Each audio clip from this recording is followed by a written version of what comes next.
The year was 1893. A 12-year-old boy in Germany faced a tragic loss, the death of his parents. Left with a small inheritance, his journey took a darker turn when the money was stolen while he traveled. Yet, despite losing everything, one thing remained: a deep, unshakable passion for watches. This passion would drive him to create one of the most renowned watch companies in the world, Rolex. This is the story of Hans Wilsdorf. After his parents' death, young Hans was sent to a boarding school by relatives who sold off his family's business. At school, he befriended a Swiss boy who introduced him to the rich tradition of Switzerland's watchmaking industry. At just 19, Hans left Germany for Switzerland in 1900, taking a job with the watchmaking company Kuehne Korten. His task? Testing the accuracy of countless watches daily. This role not only refined his skills, but ignited his dream of creating perfect timepieces. In 1903, Hans moved to London to explore new opportunities. His inheritance of 3,300 German gold marks was stolen during his journey. Devastated but undeterred, Hans found work in a watch company's sales and marketing department. Over the next 2 years, he gained insights into manufacturing, sales, and consumer preferences. Customers sought simple, reliable, and elegant designs. At 24, Hans decided to start his own watch business. Lacking funds, he partnered with his brother-in-law, securing the capital needed to establish Wilsdorf and Davis in 1905. The duo focused on creating timepieces for travelers, essential for catching trains and buses on time.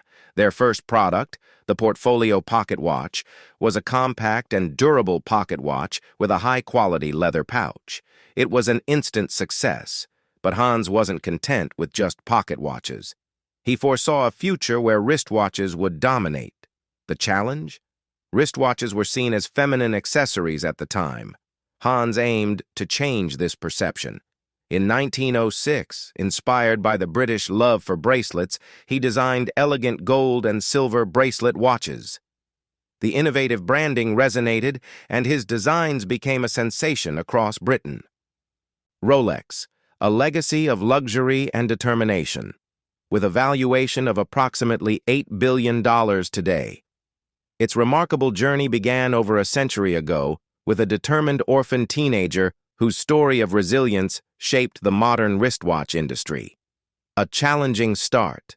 Hans Wilsdorf was born on March 22, 1881, in Kulmbach, Germany, to Anna and Johann Daniel Wilsdorf. He was the second of 3 children in a family that ran a successful iron goods business, placing them in the middle class. Tragically, his life took a drastic turn when his mother fell ill and passed away in 1892. A year later, his father also died, leaving Hans an orphan at just 12 years old. Under the custody of his maternal uncles, the family business was sold, and the proceeds were used to enroll Hans and his siblings in a prestigious boarding school, Ernestinum Coburg, in Bavaria, Germany. While the school offered a quality education, Hans struggled with depression and feelings of alienation.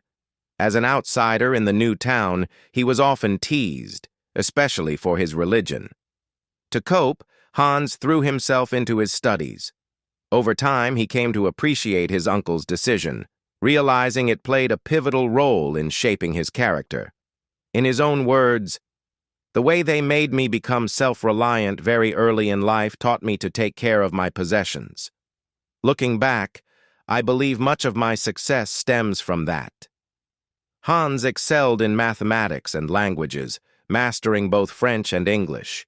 His curiosity about the world and his belief in the importance of communication would later prove instrumental in his career. A spark of inspiration.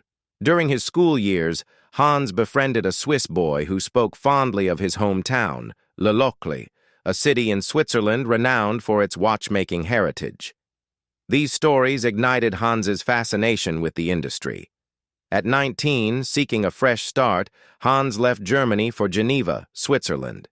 There, he secured an apprenticeship at an international pearl exporting company. The business bought, graded, and sold pearls to jewelers, turning a significant profit without creating anything themselves. Hans carefully observed their operations, absorbing valuable business insights.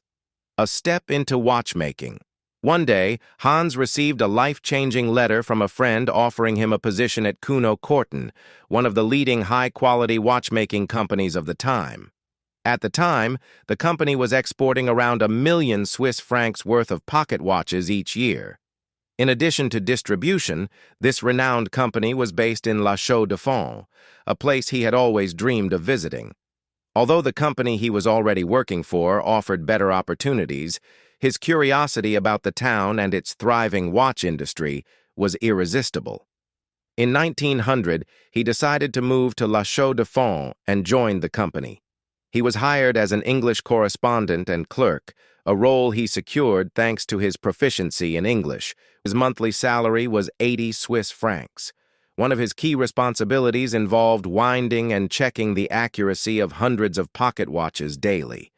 This hands-on experience gave him profound insights into the art of watchmaking and a deep understanding of how various types of watches were produced. He was compelled to return to Germany for mandatory military service.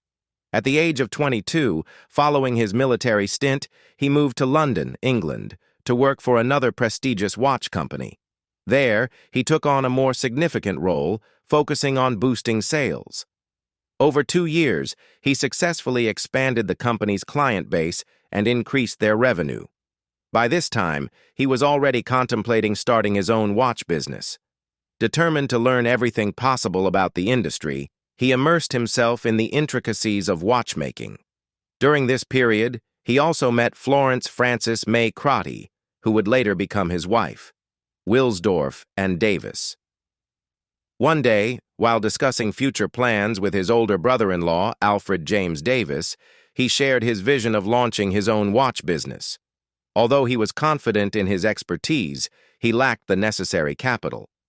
Alfred, recognizing Hans's passion and potential despite his youth, decided to take a chance. He offered to invest in the venture, and in 1905, the two founded Wilsdorf and Davis Limited, a partnership that would eventually evolve into the iconic Rolex brand. The duo partnered with a Swiss watch company, Hermann Egler, based in Switzerland, to source movements.